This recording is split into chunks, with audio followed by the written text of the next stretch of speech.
Welcome, Rotarians and guests, and all of our friends joining us on Zoom, who I understand are numered in above the dozens.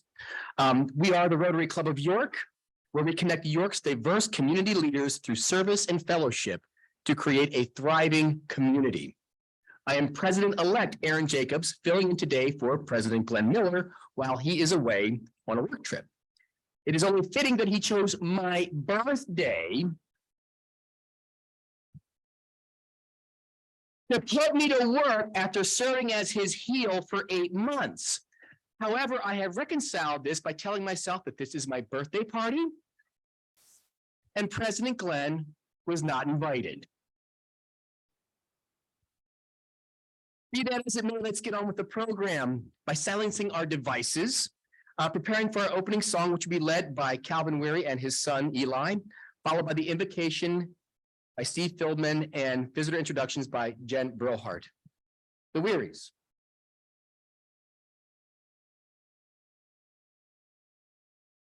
Thank you, Mr. Jacobs. Happy birthday. Thank you.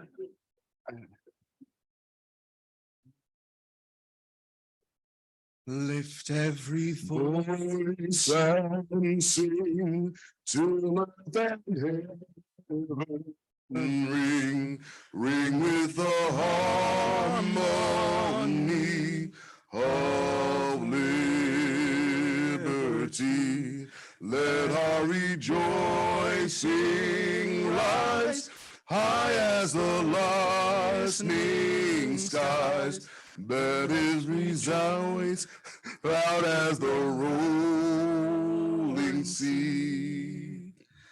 Sing a song full of the faith that the dark past has taught us. Sing a song full of the hope that the present has brought. Facing the rising sun. Let's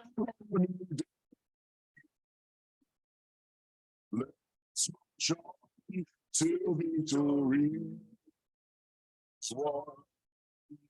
Let us march on to victory. It's one. Thank you.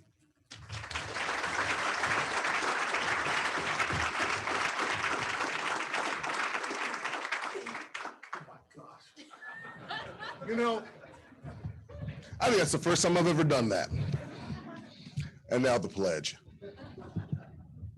I pledge allegiance to the flag of the United States of America and to the republic for which it stands, one nation under God, indivisible, with liberty and justice for all. I'll go this way. It'll be okay. I know.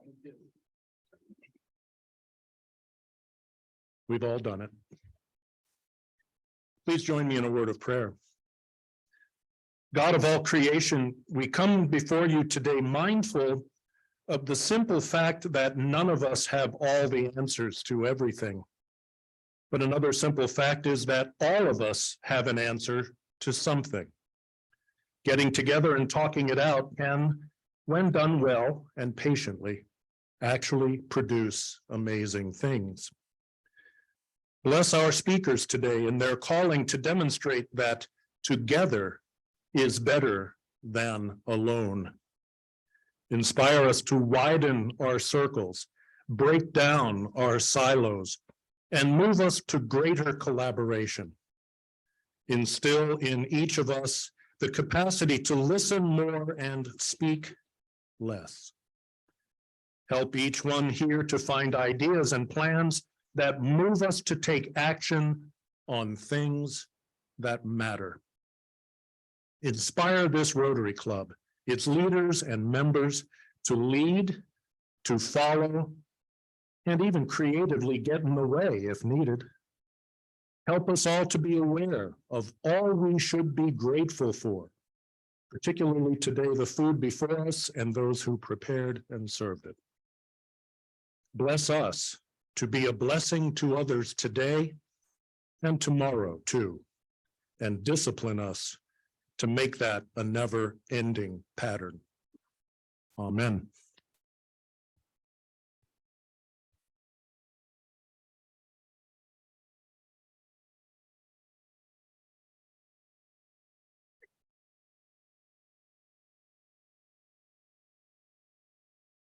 I am pleased to have the honor of introducing our guests for today's meeting. When I call your name, please stand and remain standing until President-elect Aaron has welcomed you. The following guests are guests of youth leadership: Maya Clementori, Vicky Guth, Robert Guth, Peter Aiken, Ty Beiser, Bob Straw, Brenda Straw, Robert High, Jerry Eisner. Andy Barnes is guest of President Glenn Miller. Cora Tyler, guest of Andy Rockus. Lisa Fast, guest of Martin Fedorko. Amy Wanamaker, guest of Kim Alvarez. Paula Gilbert, guest of Matt Sommer. And Amy Costa, also guest of Matt Sommer. Sam Bobila,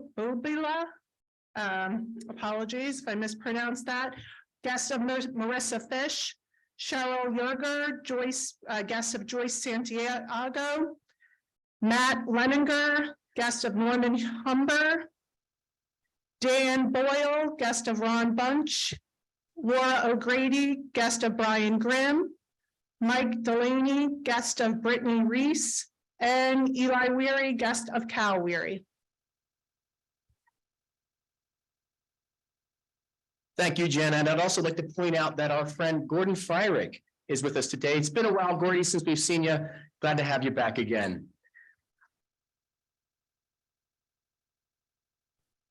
And also to the 50 or so, I'm sure there are guests on Zoom, we welcome you. It's a pleasure to serve a club where we welcome guests every week to be a part of a program where we learn about our community and how to better serve one another.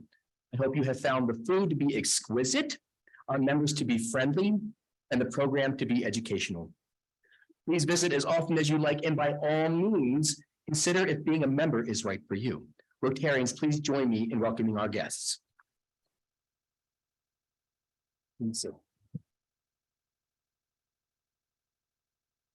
On to announcements. I'm pleased to share that several of our club members have been named to the 3rd annual Central Penn Business Journal 2023 Power 100 list. Central Penn Journal chose them as individuals who shape our communities and influence the quality of life in our region. If you ask me, there are at least another 100 people in our membership that would qualify for this designation. But it's great to have our club represented by these 5 exceptional people. Please join me in congratulating Brian Funkhauser, Roxana Gapster, Ron Hirschner, Jeff Lobach, and Kevin Schreiber.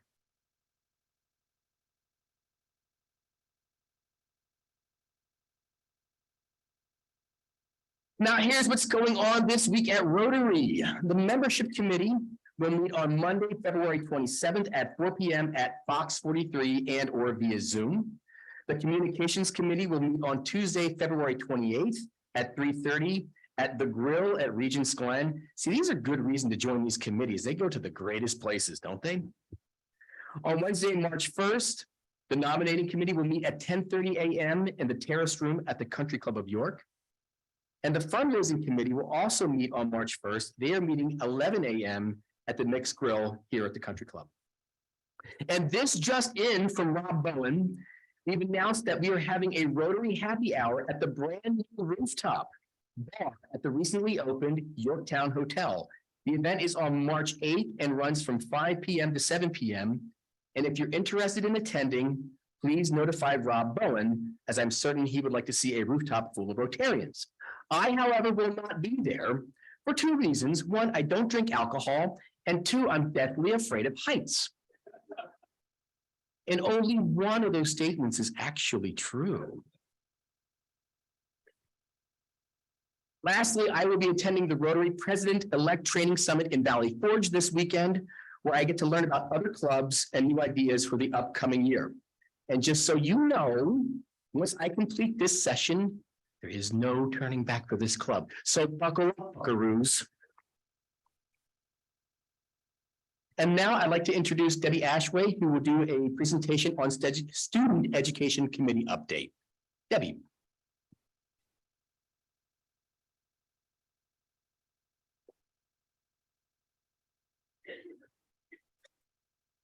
The Student Education Committee has money to give, and we're looking for deserving students to give money to.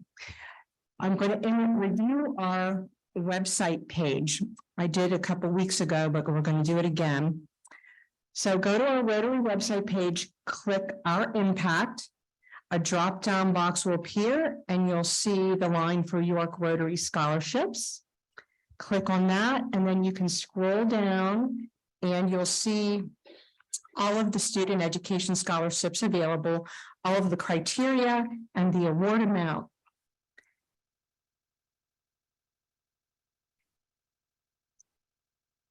And there's so many deserving scholarships. So once you get to the bottom, you go back up to the top, and there's a small box that says apply here. It's very easy.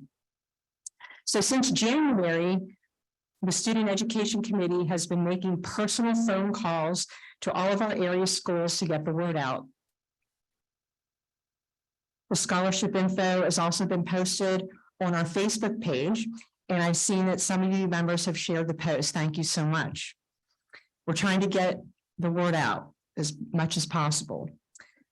The latest update with our committee is a video has been created. One of our committee members collaborated with Sarah, the communication chair, to create this video after one of our schools that we contacted asked for a video.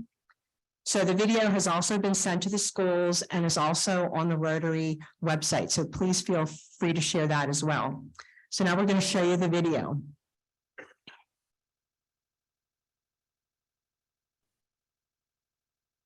Really going to allow $40,000 to slip through your hand?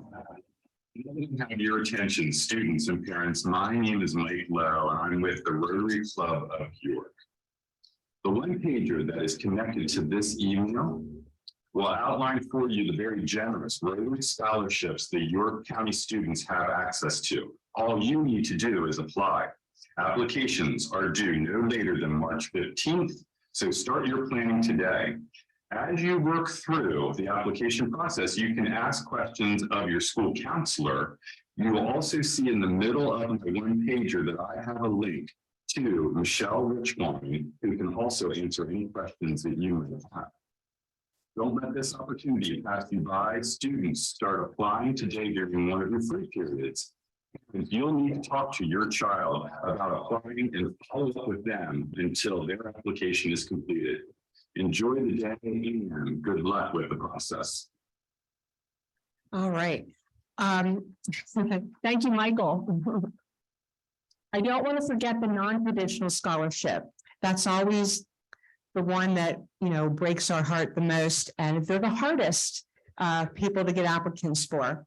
So an example might be a veteran or a single mom who never went to college and would like to start another career. So in your network, think about who might be an applicant.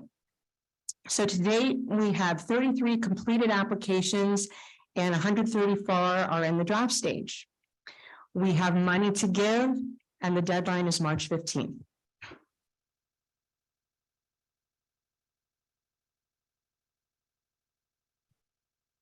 Thank you, Debbie. And Michael, looking good up there, man. Excellent. We are blessed as a club to have these kinds of resources that not a lot of organizations have. So do Debbie and Michael a favor and spread the word like they asked, because we don't want that $40,000 to slip by, as Michael has said. Now, speaking of Students of the Month and education, Leanne Wilson has some guests for our Students of the Month presentation. Leanne.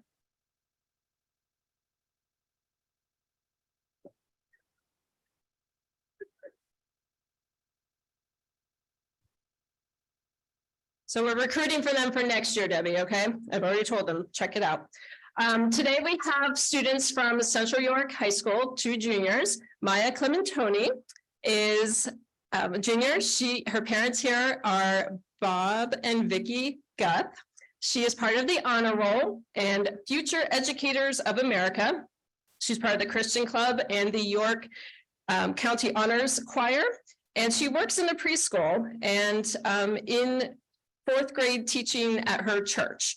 And she loves writing and playing music, doing worship at church, art, singing, and working with kids. So it's no surprise her future plans are to combine all of those and attend a religious college and major in religious education, music, and minor in worship arts. So that's her, like, she's awesome. All the students that we have for Student of the Month are. But I asked 2 other extra questions. If she could magically become fluent in any language, what would it be? And it's Spanish. And if you could pick up a new skill, what would it be? And it'd be sports, because that is not in her portfolio of awesomeness. So with that, we'll have Maya give her 2 minutes. Good afternoon. My name is Maya. Thank you for having me here today. It's such an honor. So in looking in important experiences that impact me, the first thing that came to my mind was a missions trip I went on this summer called the James Project. So this is a missions trip at a camp for developmentally challenged adults. And we basically just had the opportunity to work with the campers. I worked in the dining room, which I loved. We got to clean up the kitchen and really have hands-on experience with the campers. They really taught me how to connect and communicate like so much better. It's such a humbling experience, and they just made me realize how blessed I am to have those opportunities. They showed me how to make the best of everything. They always see the good in everyone, and they really showed me that that's something that I long to have. And I'm so excited to go back this summer to work with them again and further my faith and my experience as a person. Thank you.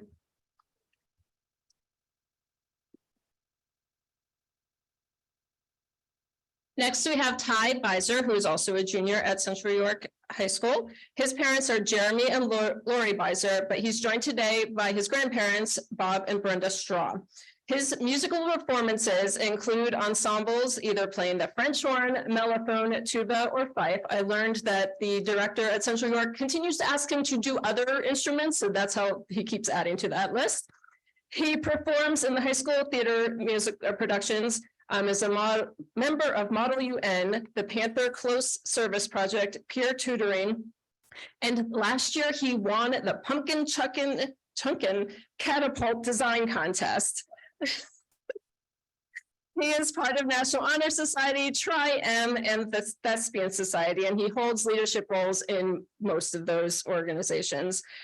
He plans to attend a liberal arts college majoring in finance, political science, or international relations. So for the 2 random questions for him, if he had to teach a class on one thing, what would it be? And he said history or math. And I'm going to go back to the, if you could pick up a new skill, what would it be? He'd be a pool shark to beat his dad, right? So Ty. Hello, Rotary Club of York. My name is Ty Beiser, and I have some spoken word about the impact Model UN has had on me. It's a small world after all. We say it all the time, but over the wall, beyond the country of chicken pot pie, a state model, a nation united, there are united nations with cultures richer than the patriotism we pride in. Muy pequeño el mundo es. We model the debate where 200 nations address the problems we bear, goals we share, and beliefs we confess. We set aside our differences and pride in order to see our future be blessed for generations yet to be, hypothetically. Hejog Chotwahe. We represent our nations, their culture and way. With every article we read, we enrich our brains. Our worldview grows, and in a minute of time, we speak and we show what a world more sublime could. And there you sit, in the General Assembly, in a suit that half fits and is so sweaty. You thoughtfully draft a plan and anticipate a vote by popularity. And, well, suddenly, you elate seeing 200 hands up in support of your bill. Cooperation is hard, but boy, what a thrill to stop and see that in a world with such a large population believed to be small, with problems that affect us all, we work best when we work as a team. That is what Model UN means to me. Thank you.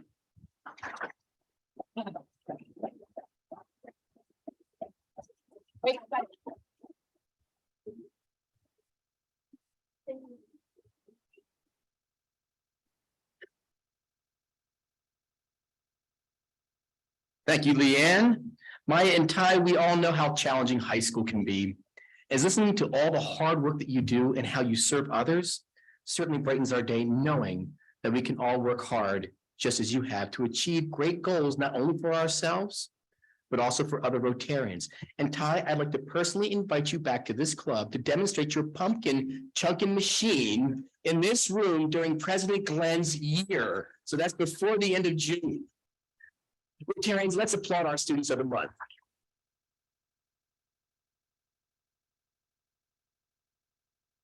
And now to introduce our program, our past president, Mike Summers.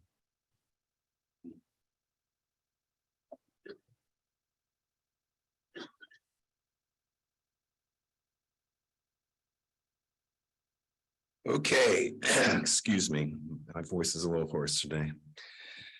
York has a proud tradition of business leaders working collectively to build a strong, not-for-profit community. And while the landscape has changed as business has evolved, the tradition continues. Today, 4 speakers will discuss how different stakeholders work together. First, we have Michael Hady, who will cover the changing landscapes of philanthropic leadership. We have Larry Richardson. He'll present on how not-for-profits thrive over decades. We have Dani Beam, who will handle assessing not-profit readiness for capital campaigns, and Dave Meckley, who will speak on the evolution of York Area Capital Campaign Group. A little more about the speakers. Dani Beam is the owner of Beam Consulting, a boutique consulting firm located in central Pennsylvania that offers fundraising, marketing, and communications and strategic planning services. Michael Hady is the first president and CEO of the Powder Mill Foundation and has a long history of commitment to the York not-for-profit community. Dave Meckley is the president of Strategic Advantage Incorporated. Dave is the chairman of the York Area Capital Campaign Group and a Wareheim Foundation board member. Larry Richardson is the president and CEO of the YMCA of the Roses and president of the Y Community Development Corporation, the YMCA's community development arm. Dave Meckley will be the first to speak. Fellow Rotarians and guests, please warmly welcome our 4 speakers, specifically Dave Meckley.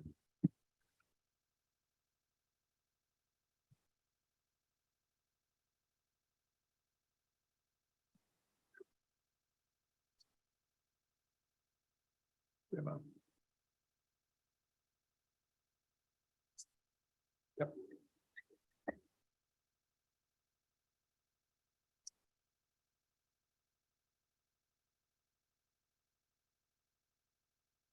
Just a little technology glitch here.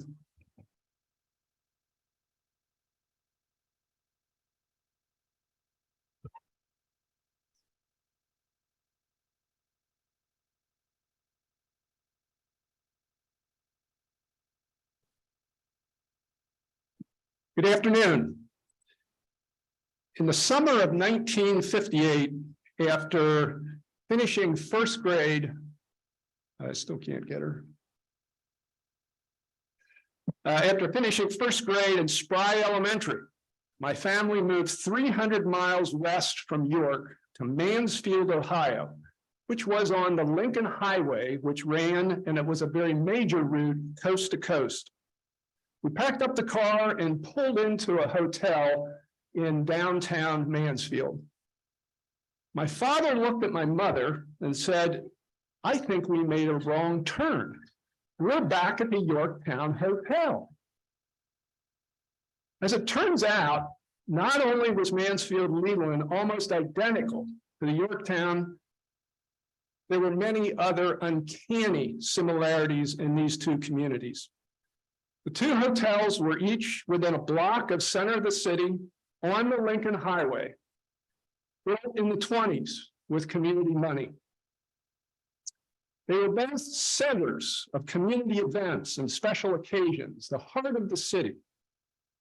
During the Eisenhower interstate expansion, I-71 ran north and south, connecting Columbus and Cleveland and going through or around Mansfield as I-83 did between Baltimore and Harrisburg.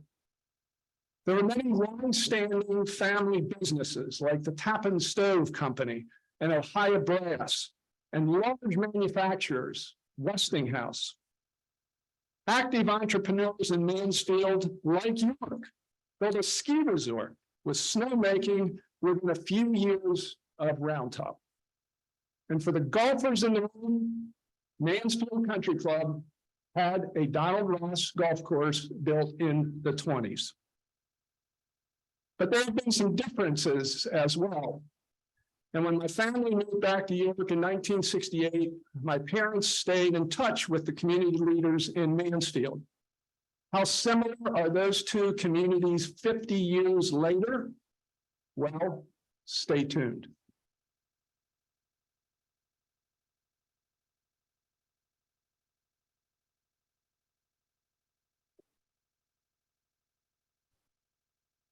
Good afternoon.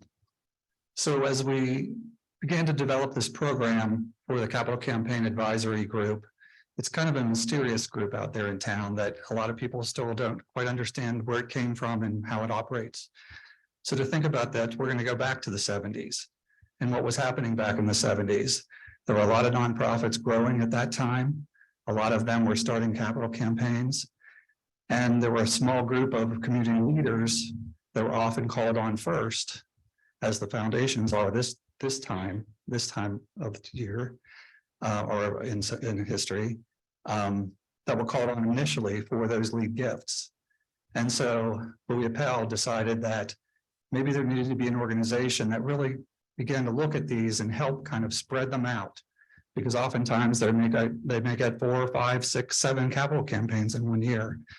So we got together a group of those leaders, Charlie Wolf, Mr. Zimmerman, I think John Schmidt was part of that group back then, Dennis Grumman, some names some of you may remember.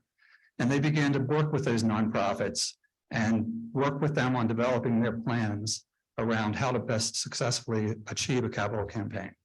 And they developed a calendar and said, you know, we want to try and limit to 3 or 4 capital campaigns each year, 1 a quarter. The philanthropic community was very different back then. And we can only tell how different it was from this slide. So where did all the corporate donors go? I went back and I looked at the Ovation campaign at the Strand back in the early 30 years ago. I talked to Joan at the History Center. I talked to Larry at the YMCA and said, you know, send me a list of your major donors for your capital campaigns 30 years ago. Look at this list. They're all gone. So what happened? What happened? The other thing about these were they were most of these were locally owned companies. Businesses started 100 years ago, 50 years ago, more than 100 years ago, like Susquehanna Foscraft. And those were those hometown guys that started those businesses, perhaps graduated from York High, went on to Penn, or in Louis' case, Harvard, and then came back to York and built these amazing companies and were accumulating great wealth. And so these were the companies that were really supporting the capital campaigns and the other campaigns. And we need to look no further than what's happened over that time with what the United Way has gone through. When I came to York in 1985, there were hundreds of corporate campaigns going on in York County. And that has changed. And obviously we have to change with that. Back during that time, the Community Foundation had just a few million in their assets. Now over 200 million. Communities really changed. And one of the things that occurred since then is the foundations. Back then, the foundations didn't exist, but those gentlemen that I talked about before had the wherewithal to think about the future of York and what that meant. And so they created the Powder Mill Foundation, the Warehound Foundation, the Gladfelder Foundation, the Brocker Foundation, the Kinsley Foundation, and the list goes on and on. So when capital campaigns happen today, we're in the place to take their place and continue their legacy on. And so Dave will talk a little bit about what the capital campaign advisory does now and how it's changed and evolved and grown. But I'll turn it over to Larry, who's going to talk about from a nonprofit's perspective. And again, each nonprofit is very different. That Y campaign is very different from the History Center or the Appel Center campaign. But Larry will give you one perspective when they come to the capital campaign advisory to talk about what they need to do. But Larry.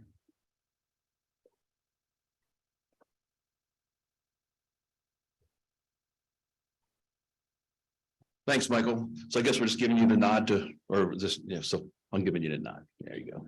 So, how do we thrive over decades? I'll give you another nod. Is, really, it's really about what the needs in the community are and how we assess those needs, how we work with leadership about those needs, and then really what our capacity or what our mission to produce in our articles of incorporation. Why do we exist as an organization? We don't really want to go chasing funds just to chase funds, but we really are trying to impact the community based on the identified needs of that community and based on what our mission and capacity is to deliver on those. And sometimes that's through changing programs. We shared with Dave here, his father was in the junior boys club at the YMCA years and years ago, him and many, many other men. No women, it was only junior boys club. And now over half of the members of the YMCA of York and York County and probably almost 2/3 of our employees are women. So those things change. So we didn't have women's locker rooms and things like that, even, back in the day when we first opened up, and we had bowling alleys and we had restaurants and things like that. So things have changed. And so the mission sometimes stays the same, but it does expand. And sometimes it goes to multiple locations, which then precipitates the need for capital expenditure dollars and capital campaigns. In York, and what later on down at the bottom right there, those what do those dates mean? Those are the dates where the YMCA in York was founded in 1855. The first capital campaign was in 1895. And then the YMCA building down on North Newbury Street now was built in 1924. And then there wasn't another capital campaign until 1963. And when I put this together, I came here in 1994 and as a 10-year-old. And no, actually, I came here in 1994 as CEO. And in 1995, you get a campaign. And when I was showing this to my staff, they said, "Oh, you left one out." There was one in 1980. But you can see in 95, 2002, 2008, 2017, and most of 2022, we're in one right now. And so some of the other growth will happen. And it's interesting to see, as Michael's talked about, how capital campaigns have come along. And I'm sure that's generated the need for the capital campaign review committee. But also that growth comes through mergers, partnerships, and shared services. And it was just a few months ago when I spoke here about the merger, which is now the YMCA of the Roses, between the YMCAs in York County and the YMCAs in Lancaster County, all the York County except for Hanover. That's not part of our association.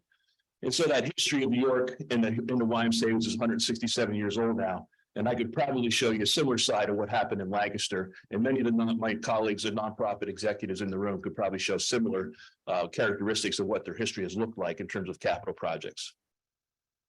So some of the things that are really important is strong leadership. And I'm really not talking about the CEO or the staff leadership, but really just talking about the board leadership. That's the most critical thing. I always tell when I'm doing board governance or board leadership training, I tell the nonprofits, the YMCA of the Roses now can exist without me into place, but it cannot exist without a good board leadership. That's what the governance body is. That's who's really running the YMCA. I just happen, or any colleagues in the room that are CEOs or executive directors, just happen to be a vehicle for the board. So strong leadership is critical. Mission, vision, and values are understood. It's got to be going back to what the needs are in the community and how you're going to meet those needs and how they're going to be impacted based on what your mission is. There's a book wrote several years ago, and I forget the gentleman's name. Somebody in the room could probably pick it up for me, called Mission Creep.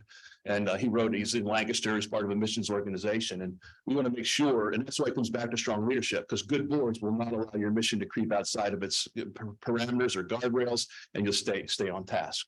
Because people need to trust you.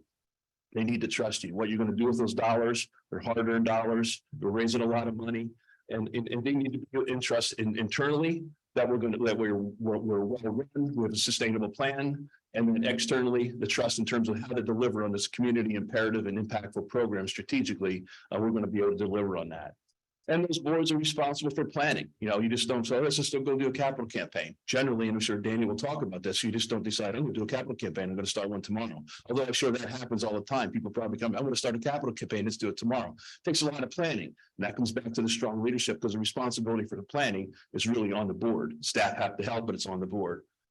Sound governance principles and practices. You know, if we're not doing things in a legal way, in a trustworthy way, again, at the board level, I can't emphasize that enough. And I could go, there's many former YMCA board members in here, and many of you are board members in other organizations. That is critical to the trust and credibility of that organization. And that really comes down to the board development process, how intentional it is. It's not a nomination process, but it's something you're working on, filling those gaps in accordance with the changing of the times and what you're doing in terms of your mission and what you're trying to impact. Where are your gaps on that board, and are you doing that in a thoughtful way? So, you know, the capital campaigns then are really used for us to meet mission imperative strategies. Capital campaigns to build capital to be able to work and impact the community. It's not just for bricks and mortar itself, but to run those programs to change people's lives. It's generated out of a strategic plan. Again, board responsibility, staff helping in that, and it's there to address identified community needs. So you have to be able to have done that process, and it should be bold. I think it should be bold. You should have a history of performance. I think it would be very difficult. I've had the good fortune to come to an organization. It's 167 years old. Even when I got here in 1994, I've never done capital campaigns with a new founded organization, and I envy those who have done. Many of you in the room have been part of those, because there's no history of performance. We have a history of performance, and that makes it a little bit easier, I would say, and maybe Dani can speak to that. And then what are the best practices, which she's going to speak about in terms of feasibility, sustainability, how do we raise those funds?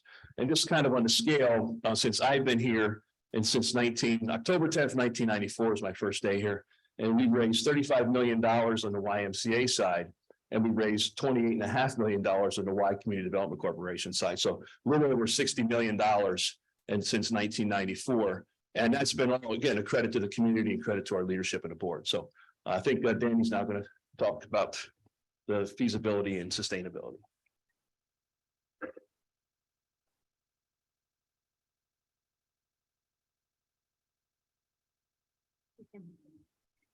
Thanks, Larry, for setting the stage so well.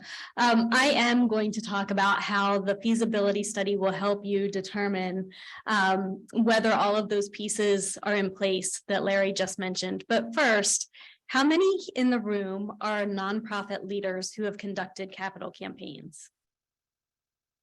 How many people in the room have participated in capital campaigns, either by being on the campaign committee? Hi, Johnny, see you over there. Donating to a campaign? Volunteering for a campaign in some other way? Yeah, okay, so you all know this. So let's talk a little bit about how you got to the point where you were so involved in such a transformational activity. Could you, thank you. So the readiness for a capital campaign, which is the feasibility study, is really your litmus test for your alignment with your donors and your community impact. The way that we know that the donors are ready to receive the campaign request that you're going to bring to them is through a feasibility study. It gauges your alignment.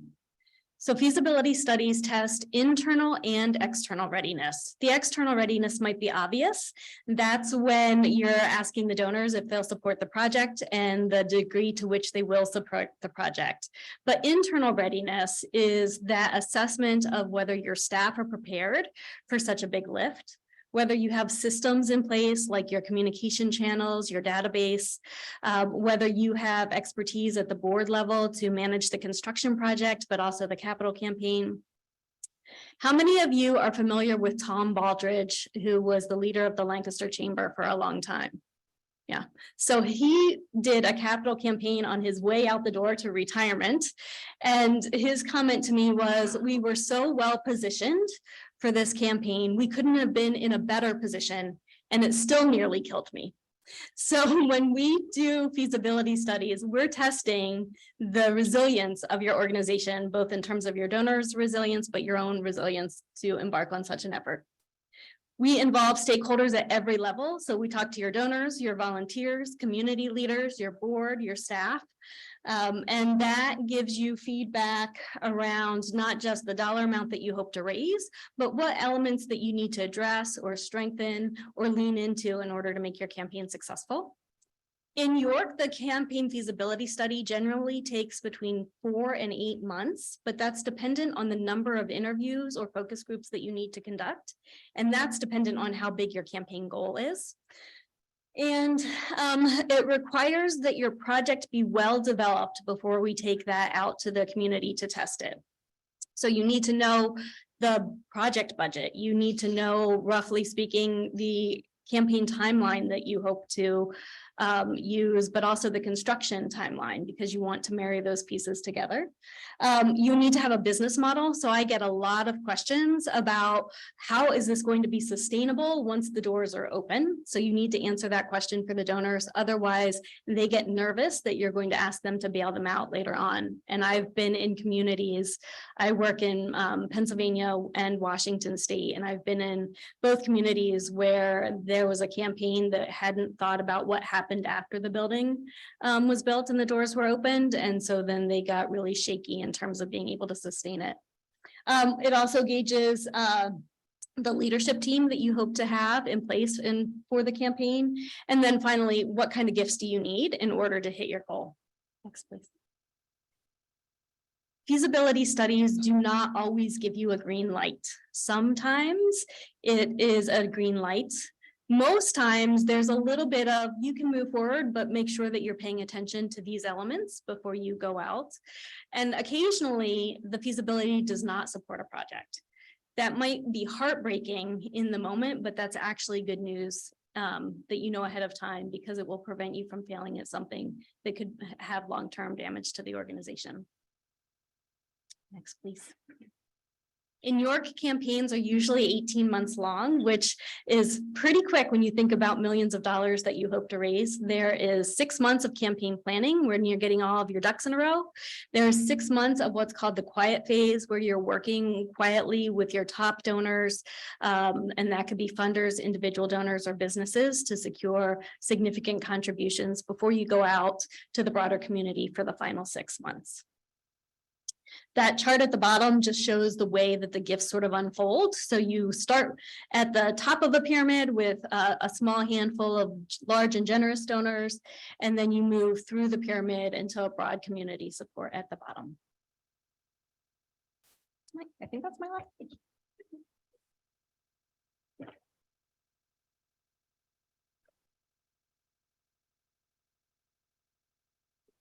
Next one. So as the community has changed, as Michael pointed out, so has the York Area Capital Campaign Advisory Group. In the past, major individual funders in the community led the group and approved these nonprofit capital campaigns. About 2 years ago, as board members of private foundations that followed these individual funders became interested and involved, the mission changed. And right now, our mission is to facilitate successful capital campaigns for York County nonprofit organizations by encouraging best practices, informing major funders of upcoming projects, providing guidance to nonprofits, and coordinating a multi-year schedule. So it's all about facilitating success. Just in some of the details, we meet twice a year. The group's made up of about 20 community leaders, business owners, and private foundations. Capital campaigns 2 million and above are our target, but smaller campaigns can make a request to present to the group. And during the meetings, nonprofits can make presentations and get feedback. There's also discussion where suggestions are made. And there's a lot of expertise in the room. Capital campaign calendar is maintained so that campaigns are staggered and there's as little duplication as possible. And one of the quotes that we frequently get in terms of why would I want to come to this group and present as a nonprofit? Well, The practical matter is about 70% of the campaign dollars are in that room.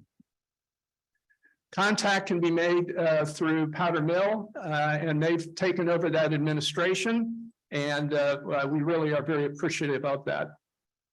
So let's get back and see what happened over 50 years. This is really kind of staggering as I went back and look at this. So Mansfield is in Richland County, so the statistics up there are for Richland County.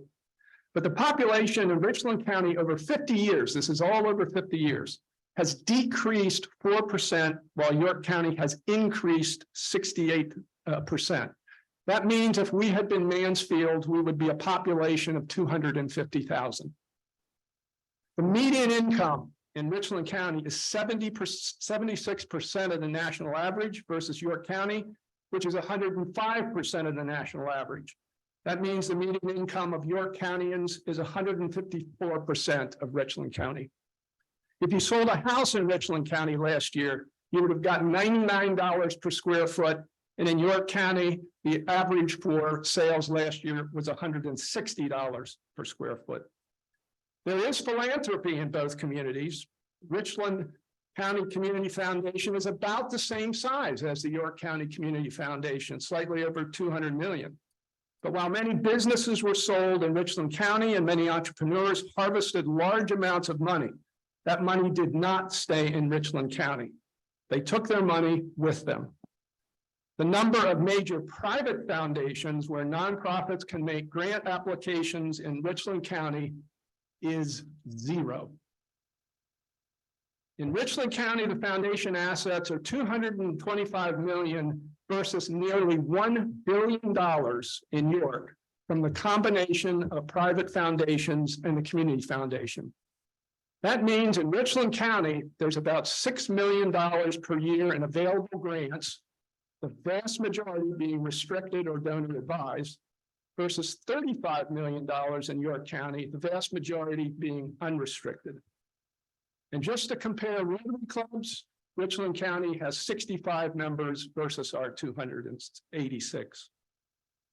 So what about the downtown area of Mansfield, Ohio versus York? In the 70s,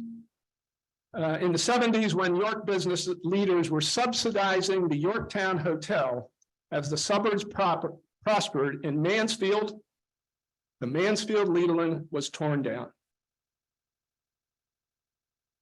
The only reminder of that hotel is a medallion in the sidewalk.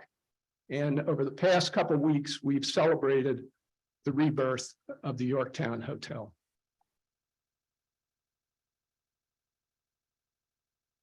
So, what's made the difference between these stories, and what can we learn from this? York has a very strong community through capital investment in nonprofits, business leaders working collaboratively to build a strong nonprofit community. There's a symbolism and a relationship in here. The YMCA, Larry talked about the numbers, but it's about stories. It's about the individuals in this community that are affected by this. Each of these nonprofits has a story. And I would argue that when business and nonprofits converge, you will find the heart of a community. These relationships prompt generous business owners to be active in leadership and create private foundations. Long-term strategic visions are not always sensible, but it also requires innovative nonprofit leaders, as Larry alluded to. Community leaders working together, collaboratively and coordination. That's what the York Capital Campaign Group is all about. It's not all about the dollars. It's about understanding what you're trying to do, connecting resources, and getting people to work collaboratively. And finally, I would say there's a call to action here for Rotary. I believe this story is absolutely a call to action for every single person in this room. And while the foundations have created a funding mechanism for nonprofits to thrive, everybody must participate. Give generously of your time, leadership, and dollars. As an example, The Rotary project in Sandafa, $6,000 goal. We are 50% of the way there after polite conversation from this podium. Each of you can wait for the others in the room or the private foundations to donate, or 30 people can give their names to Lynn at the end of the meeting and we can get the job done. What have we learned from Mansfield and what are we prepared to do as individuals? Back in the day, the Art Gladfelders and the Louis Impels, the Bill Wolfs, they wouldn't ask employees, they would twist arms to say, get involved. What are we doing as employers and leaders to twist arms to get people involved? Serve on boards, serve on committees. As nonprofit leaders, the responsibility is to innovate. Business leaders don't like to throw money at stuff. They like to believe that there's innovation and there's impact and there's leverage. That's your role. Utilizing private foundations and the campaign group for opportunities for both business and nonprofits to thrive and grow. Add to the list of private foundations. There may be somebody in this room who 20 years from now has a comparable foundation because they want to share the wealth that they've gleaned through this community. But there's also professional advisors in this room. There's accountants and lawyers. One of the largest private foundations is here today singly because one accountant raised the subject of starting a private foundation with one businessman. One conversation has created assets in excess of $150 million. The Rotary Club is an incredible opportunity to build these relationships between nonprofits and for-profits. That is the heart of the community. That's how we thrive. And this is the format where we can exchange those ideas and make things happen. I love this community. I'm very proud to be a part of it. And I would say, if anybody asks, would you want to move to Mansfield, Ohio after this talk? I suspect the list would be strong. But the question is, are we really prepared for that call to action so that 50 years from now, they're replaying another program and we are just as far along and further than the last 50 years. I really appreciate this group. I appreciate Rotary. I love this town. And I think this is a remarkable story for us to use as a starting point to build our future. Thank you very much.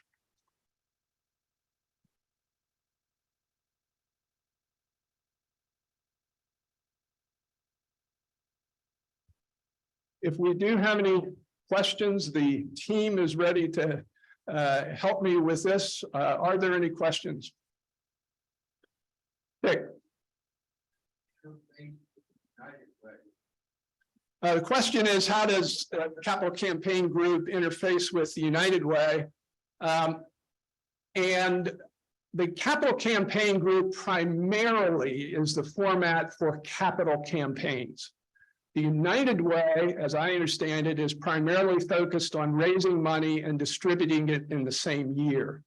There are very few foundations, although there is at least one, that do operational grants, but in general, the private foundations are doing more capital related work. The United Way is doing more operational work. Other questions? Steve. There's an old adage that says when you're in a hole, stop digging. How does nonprofit leadership balance the need to stay focused on mission and yet having to innovate their way out of things that may be traditional but are no longer as effective? Thank you for the question. Did anybody hear the question? Do I need to repeat it? So I think it has to how do nonprofits stop digging and look to be innovative and versus chasing after something. Is that kind of essentially? So I'm just going to go back to leadership. You have to have in the nonprofit world. I mean, I would tell you, and some of you have been on boards, and some of your close friends of mine that's been here long enough, that if the YMCA board would have let me do anything that I wanted to do, I would have ran the YMCA in the ground. And so I think that because smart people on the board with mission-based proper governance will be able to curtail that and ask. Because we're doing a project in Spring Grove right now. It's taken us almost 5 years to get it on pace. And the reason for it is because our finance committee and our board was asking so many questions. They wanted to do sensitivity analysis on our business plan. I mean, they got very, very deep and they want to make sure once it's done, it's going to be able to be sustainable. That was all driven by the board. It's up to me. We would have just had the project. Here's what it looks like. Here's the plan. Let's just go for it. I'm a ready, fire, aim kind of person. And so I think boards and leadership is probably the key thing to make sure you stay mission focused and you don't allow that creeping to happen. Yes. We have a question online on Zoom from Julian Colbert. She asked, what is the estimated total philanthropic capacity for capital campaign given in New York community on an annual basis? Well, I think that really goes, the question is, what's the capacity for philanthropic giving? And the number on my slide there, I think was 30 some million a year in total. Let me make sure I got that question right. 35 million. But that's not that's a little bit deceiving, but in rough order of magnitude, I would add maybe another 10 million to that and say we're just shy of 50, because while the private foundations are again large, 70% of most of these capital campaigns, it's not 100%. And there are individuals and companies and different things that come into play. And some of it is time giving. So I would say roughly the capacity in New York is something shy of about 50 million a year. Windage. Albert. Talk about to what extent the giving is multi-year commitment and how that affects the capacity for making further awards, including further multi-year commitment. Yeah, the question has to do with individual single-year awards versus multi-year awards. And I think what you'll find is the foundations handle it differently. Most of them do it over time. And so they're in a routine. They're finishing off some campaigns this year. They're starting new ones. It's kind of like inventory. Once you get through it, it doesn't really matter. There's some comes in this end and goes out the other. There are some foundations like Wareheim who pay 100% and do no time giving. So I think it varies. And what I will tell you is some of you might remember some campaigns where donor promises didn't happen. That has essentially gone away. With the private foundations, when a multi-year commitment is made, you're pretty much guaranteed. So.